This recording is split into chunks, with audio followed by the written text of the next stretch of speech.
Hi, I'm Emma Green, and this is the Marketing Monologues podcast. And today I'm joined by the lovely Fiona Shaw. So thank you for joining us today. Oh, thanks. It's nice to be here. Nice to be somewhere different. So you have quite a creative background, a very writing heavy background. So I've got a long list. We have English and Modern History, so University of Right. Liverpool alumni. Yep. Mm-hmm. And then the list is deputy editor, press and publishing, journalist, copywriter, publishing consultant, director at Capsica, chair at Open Culture, and then editorial board leader for Left Bank magazine. That is, yeah. I think I've just sort of done the same thing for the last 25 years, but maybe not. Maybe that's not true at all. So how did you, obviously you went into English and Modern History at university, so is it something that you've always been interested in, writing and stories? Yeah, that was definitely the thing that I wanted to do. I did my work experience at school and I did a week on the local paper, and it was what I wanted to do. But at the time, I think there were fewer vocational courses, I think, at university anyway, because it's 30 years now since I went to university, so it's quite a long time. So I think I decided that I would be better off doing something that was kind of subject focused, so that I could, if I changed my mind, I would sort of have transferable skills and that sort of thing. Yeah. But I was always interested in writing.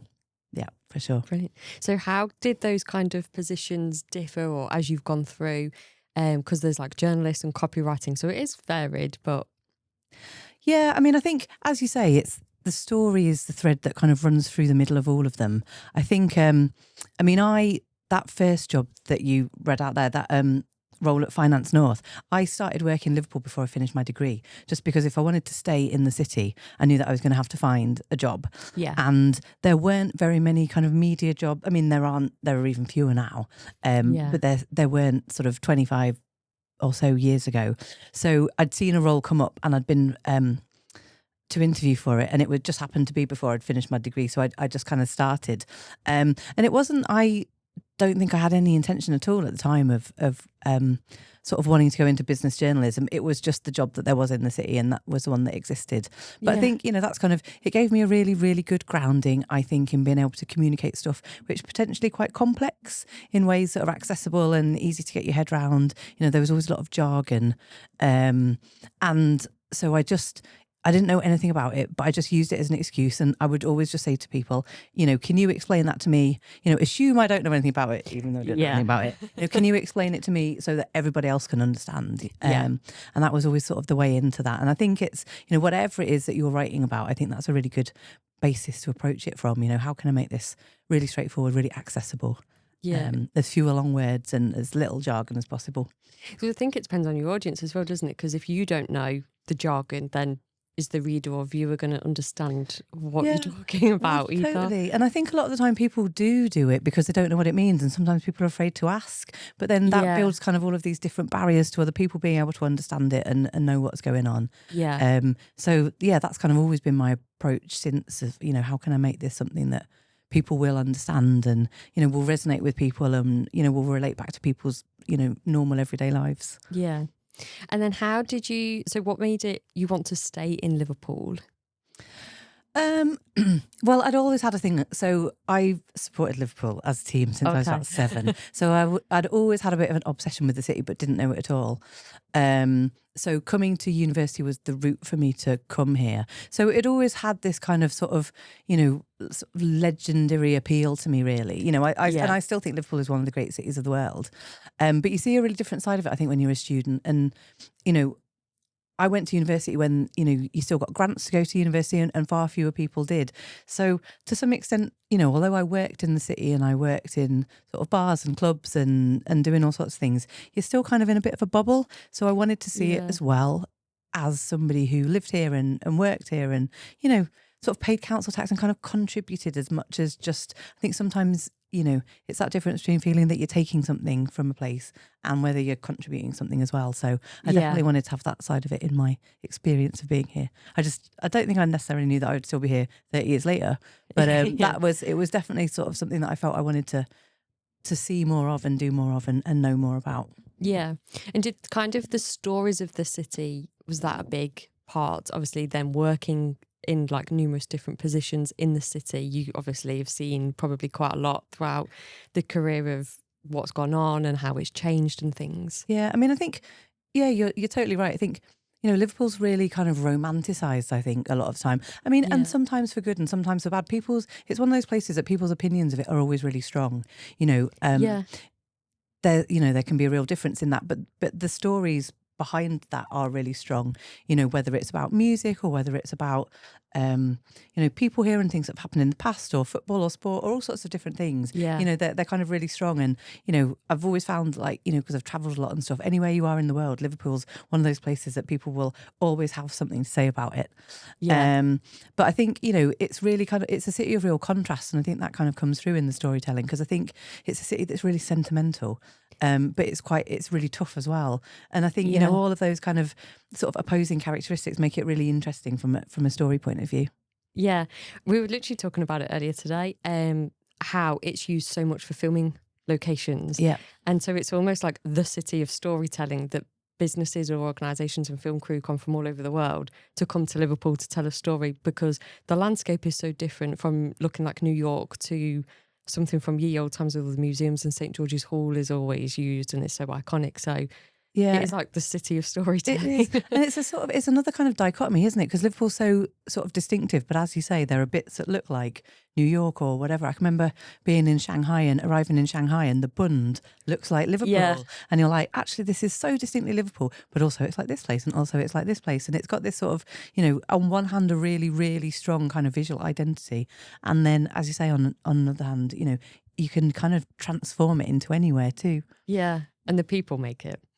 Yeah, I mean, that, I think when I was a kid, I moved around a lot, and that's what I always say about Liverpool. It's got a really strong sense of identity and a really strong sense of what it is. And I think that definitely kind of comes through the people. It's really sort of like, once you're in Liverpool, you're in Liverpool, you'll have those conversations with people all the time. Yeah. And I really like that about it.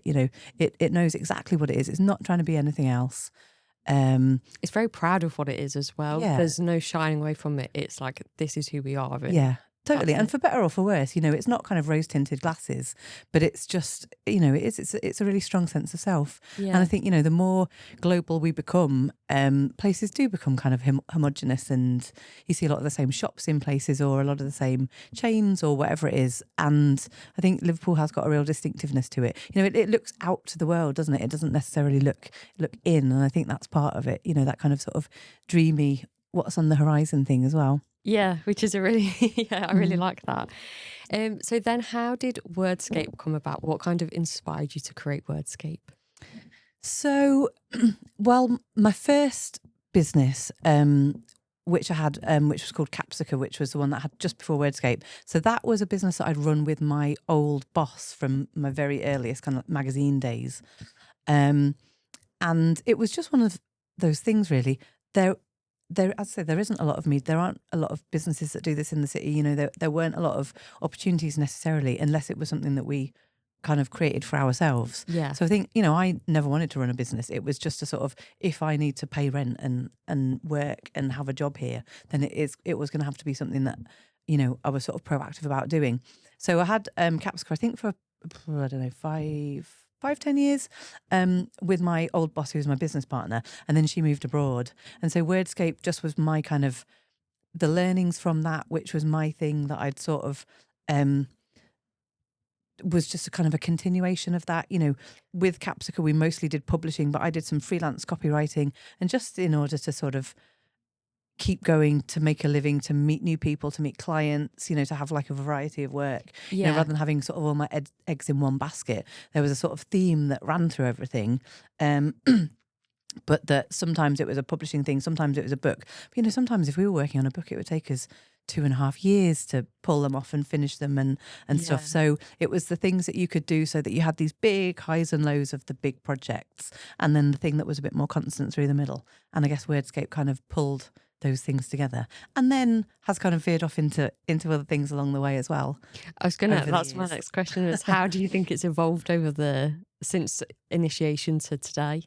I mean, I think, so as I say, that thread that goes through it is kind of, I would say, the storytelling thing.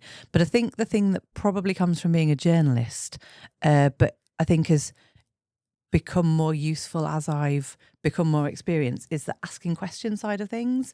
Yeah. So a lot of the work that we do is kind of around strategy and stuff with clients too. And so it's thinking about, purpose and why are we doing this and what are we trying to get out of it, and not just doing something because everyone thinks, oh, we should do that thing. It's like, what are we trying to achieve here? And, sometimes I can, do some quite nice sessions with clients just because I can ask them good questions, which brings out, I was talking to somebody about it last week, and she said, oh, it's almost like a coaching session, what you're doing there. But that sort of then leads into kind of some strategy, and then it comes into the communications and the forward facing stuff. So I think it's kind of evolved in that way, but it's that small city Liverpool thing as well, because, when you start working with people that you trust and they trust you, and so then they say, oh, can you do this? And then you kind of do a bit of that, and then, can you try this thing over here? And so it sort of, meanders a bit, I guess, like that too. But as I say, I think the storytelling is the kind of public facing side of what we do that people would recognise. But actually, I think it's that ability to ask questions and sort of interrogate things and ideas, which is the internal side of that. Yeah. I think it's, like you said, being a journalist background, and it's kind of like in you then, isn't it? I don't think once you've got it, that kind of journalist bug doesn't leave. And it's, like I say, it's great to ask questions, because sometimes it will be things that maybe the directors or their team haven't even thought about themselves, or then they stop and think and go, well, actually, why are we doing this? Yeah. And that's the thing, I think, from a business point of view, you can be so close to something that you do things because you've always done them, or because somebody asks, you don't necessarily think about why you're doing it. And it can be quite difficult to do that just because you're so wrapped up in it. I've definitely got mates, I've got a mate who teaches English, and I've always gone to stay with him wherever he is in the world. And he's like, oh my God, you just ask me so many questions when you're here. Because I'm like, and what about that? And where did that come from? Why do they do that? And so I think I must just do this in all walks of life. And it's not necessarily always fun, I suppose, but I think it's just having that little bit of maybe critical friend distance when you're working with a business on it. I think I forgot her name, Victoria, who was who's a journalist, and she went on to I'm a Celebrity one year. And I think they were all sat around the campfire, and she did it all the time. She'd be like, so how did you get into this? And they were like, why does she ask so many questions? Yeah, but I think she's intense, man. But I think they asked her, like, do you realise that you do it? And she's like, I don't do it intentionally. It's just I'm interested. Yeah. And I'm interested in people and the journey. And it's when she broke it down like that, like, it's a really lovely way to be, where you're basically just searching for stories, and it's not for a gain, you're just interested in what you do. Yeah. No, totally. I think, and you notice it, like, when you just get chatting to somebody at the bus stop or on the bus or wherever you are. And, I do ask a lot of questions, but I am genuinely interested in hearing about people and why they do what they do, and, what their interests, I always really like people, who can tell you what they like more than what they don't like, Yeah. It's just a lovely thing. I love hearing those things. It's their passions, isn't it? Yeah. Yeah. And you can see people's eyes light up when they're talking about it, and they get really excited. It's just, it's the small stuff, isn't it? Definitely. Yeah. So how do you find setting up Wordscape, then balancing kind of like the creative and storytelling and the thing that you're passionate about versus running the business, the day to day, and being responsible for teams? Because it's quite tricky. The perfect balance doesn't always exist. No, it doesn't at all. And I think that's the thing. I think because we do loads of work with the social economy, and the conversation I have with people all the time is the fact that none of us actually wanted to run a business. Nobody went into it because they thought, oh, I want to run my own business. But it was because you can see a gap or a need or something that you sort of respond to.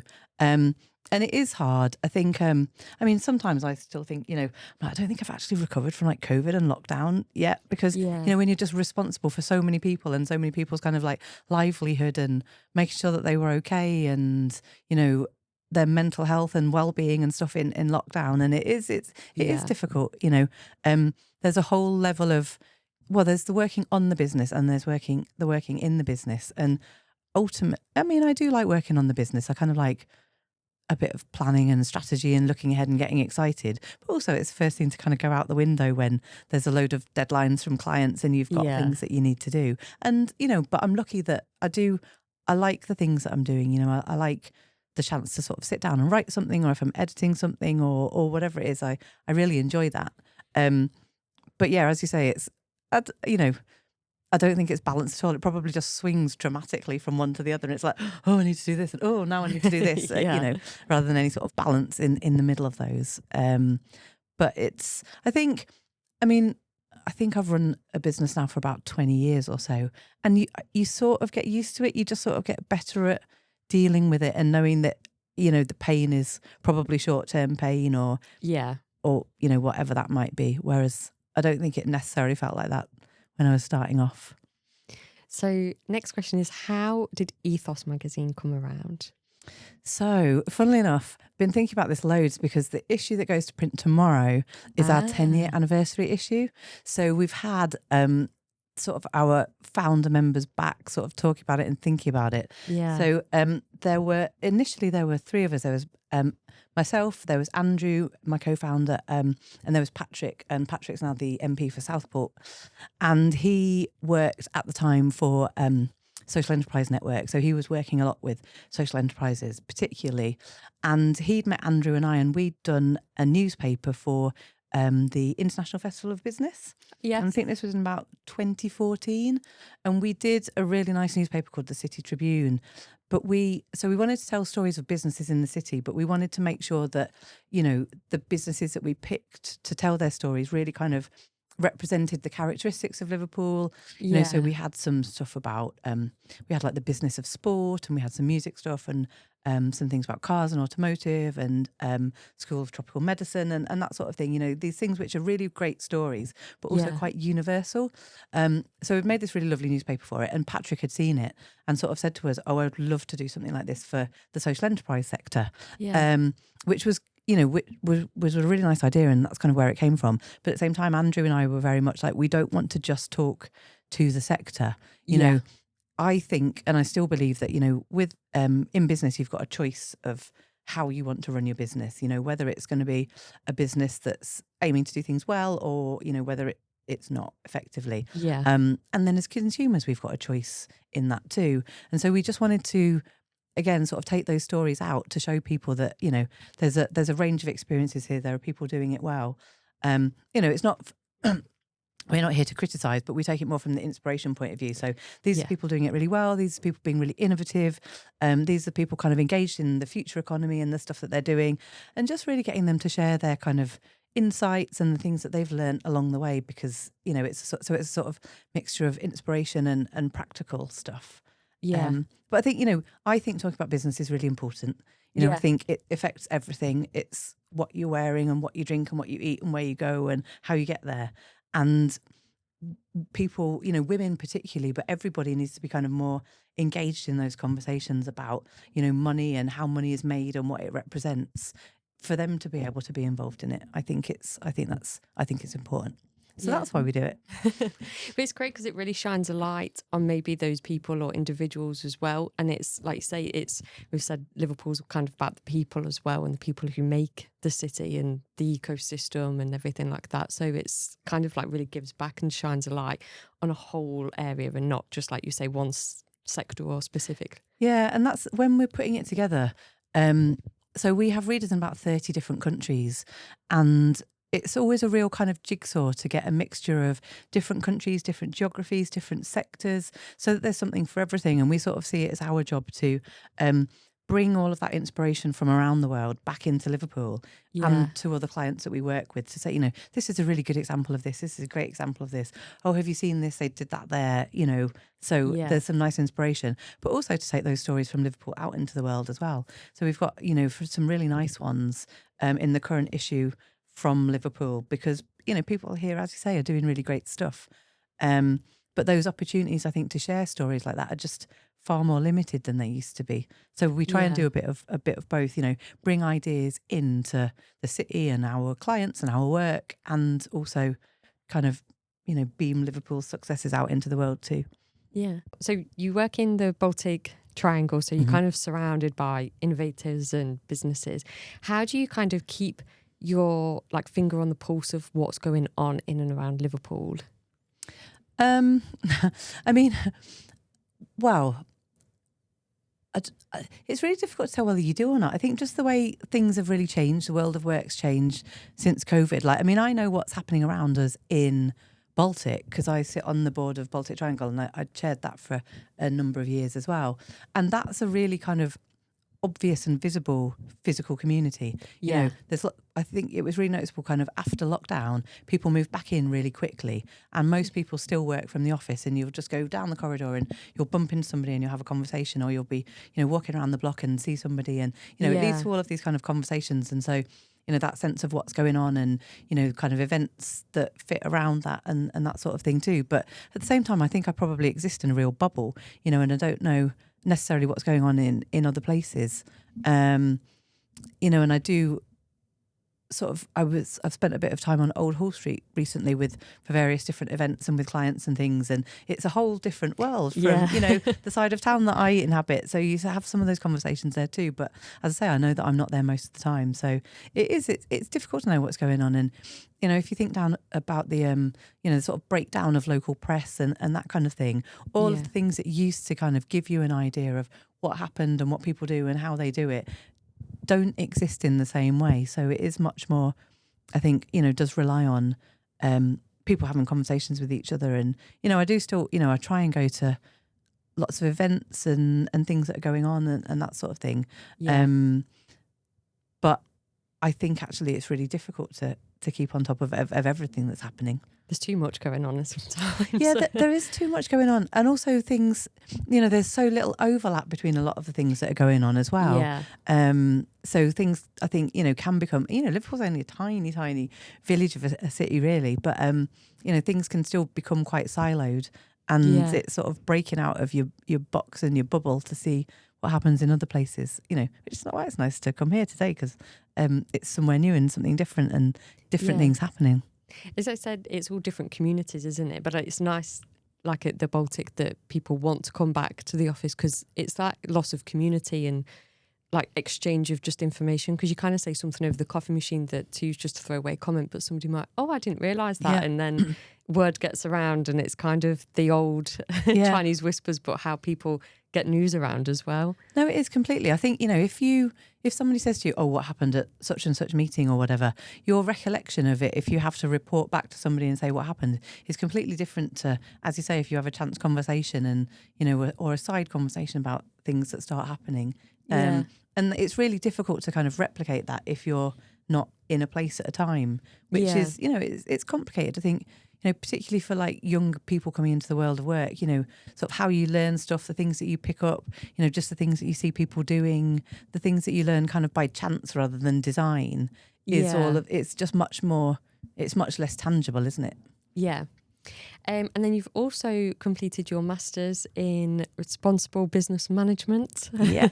So how was that? Well, so I started that in September 2019, so it wasn't exactly what I planned. I did it at a university in Berlin, and the whole idea of doing it was so that we could go and spend a summer living there, because it was just after, or it was just during Brexit and just before we officially kind of came out. So I thought, you know, if I do a master's there, then I'm going to have a student visa and I'm going to be able to spend, you know, a summer in Berlin. As I say, that summer that we were going to do that was summer 2020. So that never happened. Went out the window. Completely. But I mean, other than that, I absolutely loved it. I think to do something like that in my 40s and to have that time out of work to be able to think about things. And the way that the masters that I did was really kind of focused around the work that you do. So all of the papers that you had to write at the end of each module had to be related to the work that you were doing. Or, you know, I wrote about Liverpool for some of them and the business for some of them and some of our client work for others and that sort of thing. So I think, you know, that time to think about things, you know, especially when you've been doing a job for sort of 20 odd years, is really, really valuable.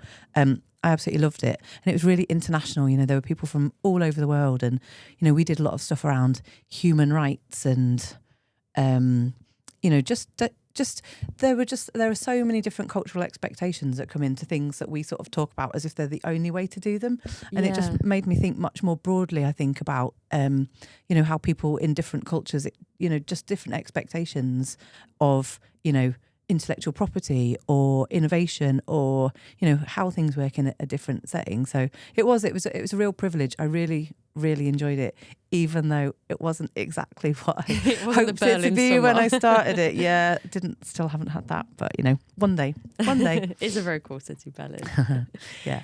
So do you think that's like a piece of advice of just continuous learning? Because it's always good to learn a new skill or something, but it's also, on the other side, great to sit and kind of stop, reflect. I know we've talked about it as part of novel, of taking yourself away from the day-to-day to like close the laptop, walk away from your emails and really stop and think about things. It gives different perspective. Yeah, I mean, I think that, there's so many things that you said there that I totally agree with. I think, in the sort of earlier parts of your career, you spend loads of time learning lots of new things, and everything feels not necessarily difficult, but it's all new. And you do get to the stage where you're not learning as many things that are new. Yeah. So I think it's exciting from that point of view to be challenged and to think differently, and to learn new skills. I think, as you say, kind of getting those perspectives from different people and, kind of forcing you to think differently about things is really, really valuable. So yeah, there's a kind of a whole host of things I think that, it gives you. And I think also, kind of how I was saying earlier about just because the way the businesses have evolved, and you end up doing things that you thought, oh, I never thought I'd be doing this. And, sometimes you get a bit of imposter syndrome as well and just think, what am I doing? I'm not qualified to be doing this. And so to some extent, it's actually kind of like backfilling some of the stuff that, we were doing and we were working on, but just gave me the kind of confidence to go, oh, I do know this, and we are doing this well. And, this is kind of rigorous, and, it sort of fills in some of those gaps, because I think when you work for a small organisation, probably your qualifications and your training and your formal qualifications don't necessarily keep up with what you're actually doing.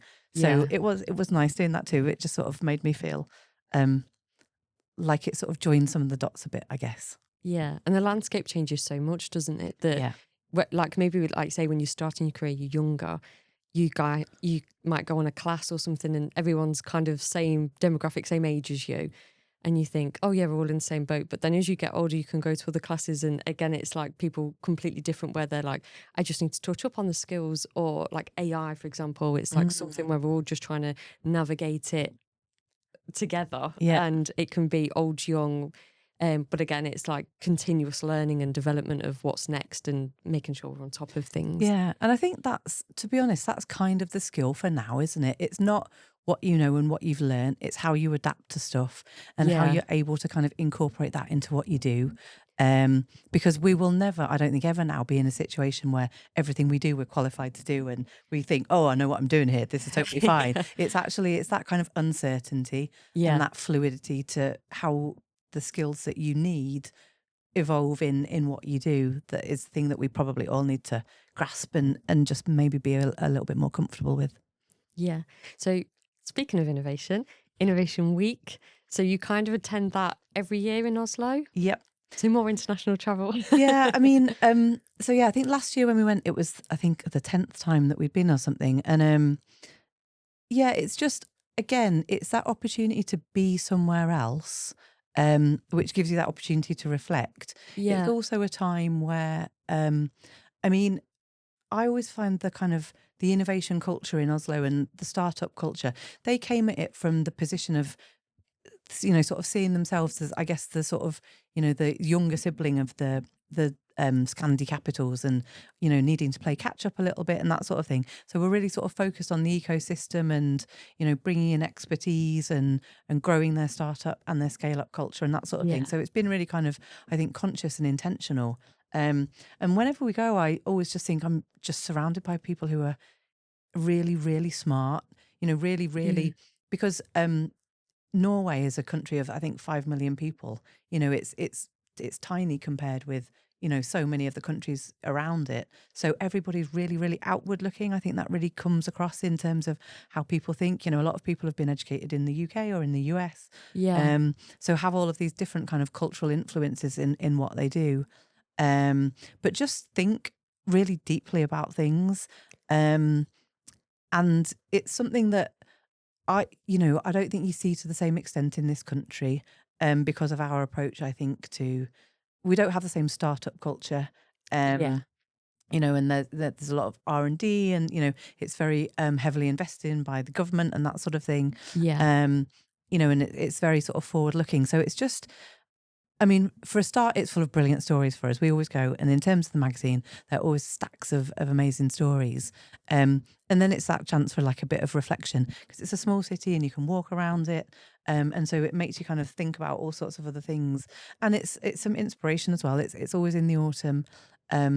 You know, it's that kind of, you know, that sort of like back to school kind of feeling, and think, I'm going to go somewhere else and learn something new, and sort of come back full of ideas and things. I mean, don't get me wrong, it's absolutely relentless at the same time. You tend to get up and go to a breakfast event, and then you've got events all day long, and then there's something after work, and then there's a meal, and then everybody ends up going for a few drinks somewhere. And so I think you survive on about 5 hours sleep a night for a week. But it is, you know, when you sort of at the same time come back refreshed, because it's full of ideas and just people thinking differently, and just all of these different conversations. So it's always, always just find it quite exciting. Yeah. So again, it's the different people, different perspectives, different ideas. Yeah. So where kind of do you envision taking Wordscape and Ethos in the future? Is that $1 million question? I know. I mean, I don't know. I mean, I think that there is still loads of work that we can do. You know, one of the reasons that we do what we do, because we work with clients in the city and regionally and nationally too. But you know, really, the Liverpool is really, really important to us, Liverpool City region. Yeah. You know, and I think that there's still a stack of work that can be done around a kind of collective vision for Liverpool and the city region.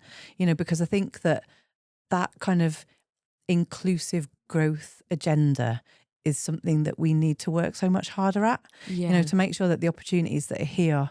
I mean, even when, you know, I'm in Baltic, you know, that there's estates on kind of either side of the road and that sort of thing. And there's so little connection between people who grow up there and the opportunities that are in the Baltic Triangle. And so I think that there's loads more that we can do in terms of linking people who grow up in Liverpool and Liverpool City region to the opportunities that are happening. You know, keep people in the region, you know, people not having to move away to kind of do the things that they want to do. And I think that's partly a narrative thing. You know, it's partly kind of having some sort of, you know, a kind of collective buy-in. So I think that's something that kind of will happen at an umbrella level, but also will actually happen through the work that we do with businesses and businesses that do with each other. And, you know, it's kind of, what is this thing that we can collectively do together to lift us all, I guess. So there's something around that. In terms of ethos, I mean, because we've been thinking a lot about it being 10, I think when we started it, it was that sense that the stuff that was progressive was just going to become more progressive. And, you know, when you think that you're on a trajectory and that's the way that the world is going to go, and then you realise, you know, certainly in the last 2 or 3 years, that, you know, there's so many things that are being cut back on, you know, people kind of questioning climate science now and net zero and diversity, you know, and equity and inclusion and all the stuff that you kind of thought that was the direction we were moving in, you know, it's kind of rolling back. So I guess the answer to that is that, you know, progress isn't linear. So it's just, you know, it maybe sort of jinks around a bit, but you've got to, I guess, have hope that it's still going to keep going in the same direction ultimately. So I think sometimes it's just sticking at it and, you know, making sure that people are hearing those stories and seeing that there can be a different way of doing things, and there can be a more equitable way of doing things. So it's kind of sort of doing the same thing with it, I guess, but just plugging away at it when it feels difficult. Because I think this is one of those moments in time and in history when stuff like that does feel a bit difficult, to be honest. Yeah, but it's like I say, congratulations on 10 years, because it's so great. Suddenly so old. But it's another nice milestone for you to stop and reflect and think, this is how far it's come, and the initial objection for it has just grown and grown, and it's become bigger and bigger. Yeah, I mean, it's funny. One of my team said the other day, you know, said, did you ever think that you'd have ethos for 10 years? And I don't think any of us thought I don't think you do when you start something off. You think, oh, I'll get to this milestone or that milestone. Yeah. So it does make you stop and think. I mean, it's really interesting. This is a spoiler alert because the magazine hasn't gone to press yet. But Lucy, who was our editor when we launched it, was talking about 10 years ago, and there was a little tiny piece which was a news snippet about the launch of ChatGPT 10 years ago, and it was just a tiny thing that nobody took any notice of at all. And then obviously you can see the impact that it's had across those on the 10 front years. pages And now. yeah, absolutely. But it was just this little tiny news in brief thing about its launch, and I think. I mean, do any of us actually think that we're old enough that we suddenly live through these really significant changeable times? But actually we do, and we are. And that pace of change is only getting faster. So Yeah, that's incredible because it just goes to show that the technology and ideas and concepts are floating around for ages. It's just the interest or, like, say, the pickup and isn't on there. But then all of a sudden it just can blow up and becomes centre in front of everything. And this is the thing, I think we all still talk about things, don't we, in terms of like, an overnight success. And actually, nothing really is an overnight There's success. 20 years of work behind it. Exactly. And that's the thing that, people always forget when they talk about innovation or business or, culture or creativity or whatever it is, that, there's so much that goes into it before any of the rest of us become aware of it. But I think that's the thing that, that we forget. Yeah. So what would your piece of kind of like advice or tips be to any like young marketer, aspiring marketer, or even just someone in the profession who's kind of thinking or considering starting up their own business or agency? I think, I mean, I would say get out and about. I think that's the thing, I think if you're starting your own business, it's how you meet people, where you're going to get your clients from, the sort of work that you're going to be doing. Yeah. And I think that's the difficult thing to do if you're going kind of straight into it. It's, how you get to know people. And I think that, people work with people that they like. I think all of these things are still really based on relationships. So it's kind of getting to know people, kind of like, forging your path and doing good work with, with people that you've got stuff in common with. I think, some of that it's knowing what you stand for. Although that is definitely a luxury that I think when you're starting out, I'm sure we did all sorts of work that's not great looking, back, and, might not necessarily represent the values that we have now or the things that are important to us, because, it's a real privilege to be able to kind of pick and choose what you work on. But I think it's still worth kind of knowing what it is that you want to do and how you want to do it and who you're going to do it with. Yeah. And like the direction, isn't it? Of like say, are we going to look back and think we've kind of took it in a completely different direction because we've done this piece of work that then narrows you down into a different path, as it were? Yeah, I think there's always that danger of kind of mission drift.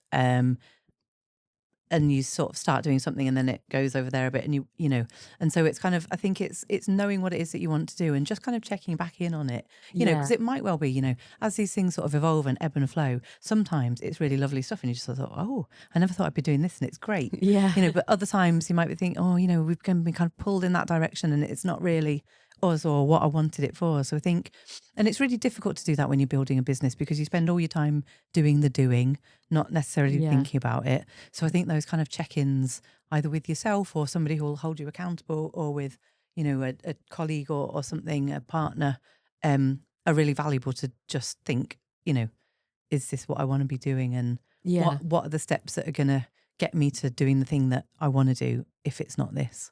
Yeah, because like we said at the beginning, it's kind of everyone's got bills to pay and mortgages to pay. So you kind of need to do the work to be able to live and survive and keep the business going. But there is the strategic decision making that needs to kind of always play in the back of your mind of, is this good for the business or not, ultimately? And it's a real balance between the short term and the long term. And it's really, it's really hard. It's really, really hard.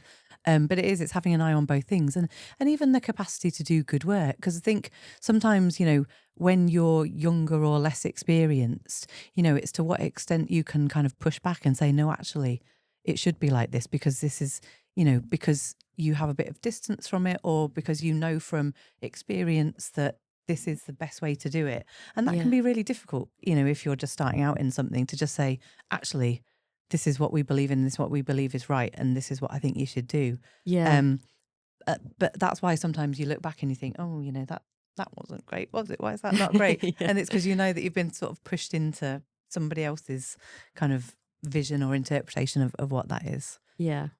So to end on, is there a campaign that you've either been a part of or just seen in the general wide world that you've kind of like seen and it's really stuck with you, or you just remember it's memorable? So the two things, I mean, they're not things that we've been involved in. These are things that I think I remember in the sort of like 90s when I was a teenager. Two of the sort of most significant kind of, I guess, ad campaigns. There was a Guinness advert, which was the tick followed tock, and it just had this beautiful kind of storytelling rhythm. And You're it the was second guest to mention really, Guinness. honestly, I remember it so clearly, and I was probably about 15 at the time or something. But it was so kind of lyrical and poetic that I think there's a real difference between, a lot of the communication stuff that happens now, which is very much about kind of creating a community, and Yeah. through that sort of sense of storytelling and engagement. As opposed to things that were just like quite hard, sharp commercial advertising. And I think that did that really well. Yeah. And the Volkswagen campaigns that they used to do about the think small, and everything was just pared down to the minimum. And it wasn't about the biggest, brashest thing it could do. It was about this thing that was kind of quite quiet and considered. And I think that thing about, it's really easy to do something that you throw everything at. Yeah. And actually it takes much more thinking and time and confidence to do something which is much smaller, because you've been through all those iterations and you've got that confidence in it and go, actually, this is it. This is the thing now. And I still remember that because it felt so different at the time that it was just like, this is what it is. And it's really good kind of thing, So it's kind of like get all the small things right and in place, and then the big thing will just kind of happens. It's built out of all the small things being done well. Yeah, the small thing, and just the confidence that it doesn't have to be all things to all people. It's it's like we've done all of this thinking and all of this work so that you don't have to. It's just here for you now.